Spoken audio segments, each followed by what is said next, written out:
Welcome to the last breakfast. Please enjoy the video. You start by confirming the fundamentals. Open Quick Settings and make sure Auto Rotate is enabled and Portrait Lock is off. Once done, restart the phone and remove any bulky case because pressure can affect the accelerometer.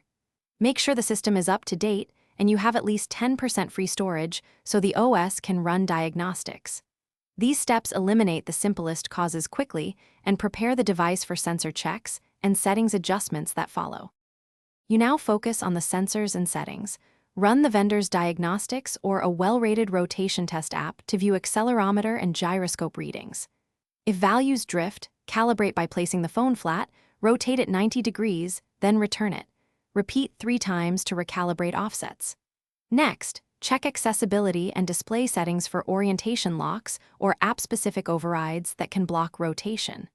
If a single app misbehaves, force close it and test again to isolate whether software or hardware is at fault. You finish by isolating persistent issues. Boot into safe mode to see if a third-party app blocks rotation, and if problems persist, backup data and perform a factory reset. Once reset fails, the diagnostics point to hardware. Contact authorized repair and check warranty or repair costs before proceeding.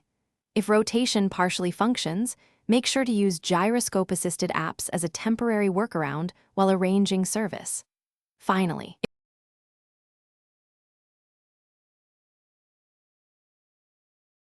Thanks for watching. If this was helpful, leave a like and consider subscribing. See you next time.